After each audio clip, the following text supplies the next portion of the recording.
Bom dia, tudo bem? Meu nome é Rodrigo Alcântara e quero te convidar agora a meditar numa passagem bíblica aqui que eu tenho para compartilhar com vocês. Quero que você abra sua Bíblia em Neemias. Eu vou comentar sobre o capítulo 1, do versículo 1 até o versículo 11, né?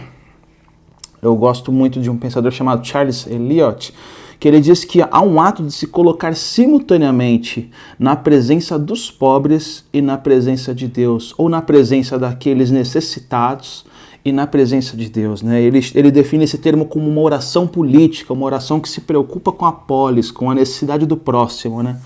Nesse momento, a história de Neemias, o qual você deve conhecer, imagino, ela é muito bem explorada nesse sentido. Neemias, ele foi então um dos vassalos, né, do rei Artaxerxes, e ele estava vivendo nesse reinado, né? E nessa preocupação de cativeiro da Pérsia e tudo mais, ele passou por uma dificuldade ao descobrir que o seu povo estava vivendo um grande desafio, que era a reconstrução da sua cidade, né? Nesse momento, do versículo 1 ao 4, eu quero dividir que a sua compaixão pelos necessitados em Jerusalém foi algo que saltou-me à vista, né? O primeiro ponto que eu enxergo aí do texto que mostra uma grande preocupação pelo seu povo é a grande compaixão pelos necessitados, né? E ele teve essa compaixão pelos necessitados em Jerusalém. O Fernando Pessoa, no livro do Desassossego, ele escreve uma coisa muito interessante. Ele escreve que o mundo é de quem não sente. Mas não sente o quê? O mundo é de quem não sente ou não tem sensibilidade. A condição essencial para ser um homem prático é a ausência de sensibilidade. Nesse mundo que estamos passando por essa pandemia, a gente percebe que essa falta de sensibilidade começou a aflorar, né? A gente está vendo reportagens, vemos donos aí de grandes empresas se manifestando de uma maneira muito insensível à condição na que estamos passando, né? Agora, Neemias, por exemplo, não. Neemias, nesse primeiro ponto, a sua compaixão pelos necessitados em Jerusalém causa uma nova ação no seu coração. E essa ação é o quê? É o reconhecimento de si e de sua família como participantes juntos dessa necessidade. Então, ele e sua família caem realmente em si, percebem que a dor que eles passam também é minha dor também, né?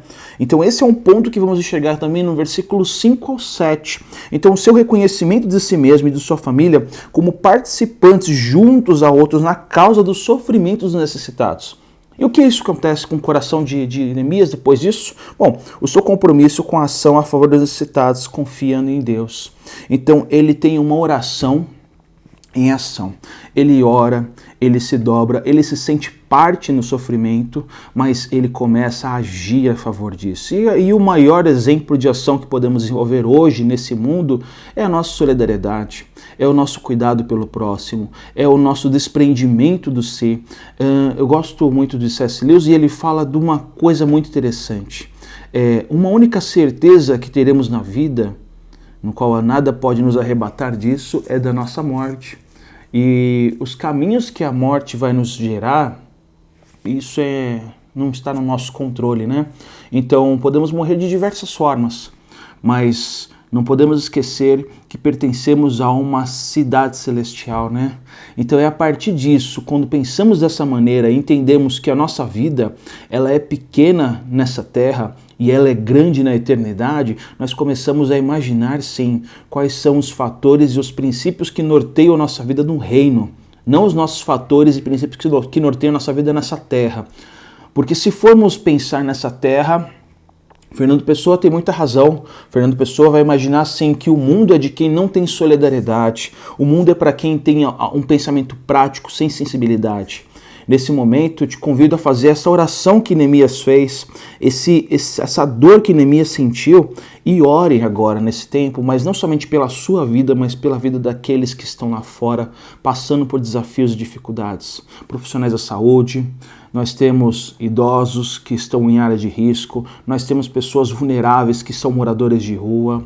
Pense nessas pessoas nesse momento e ore por elas. Faça como a oração de Neemias, que está preocupado com pessoas que não têm os seus muros de defesa e barreira.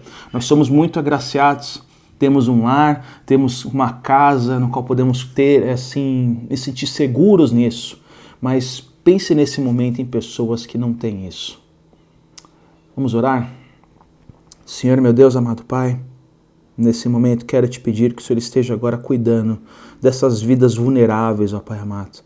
Dessas vidas que de fato não têm condições e muito menos capacidade para gerir a sua vida interior. Esteja com elas nesse instante, ó Pai amado, porque sabemos que a maior bênção o Senhor já nos deu, que é o Teu Filho amado Jesus, que nos protegeu e nos remiu na cruz, ó Pai. Pedimos agora nesse instante, agora por vidas que dependem de Ti e precisam de Ti nesse momento, ó Pai amado. Que o Senhor surja nesses lugares e abençoe e capacite com vidas, ó Pai amado. Essa é a nossa oração que fazemos agora nesse momento, em nome de Jesus. Amém e amém. Que Deus te abençoe. Tenha um ótimo dia.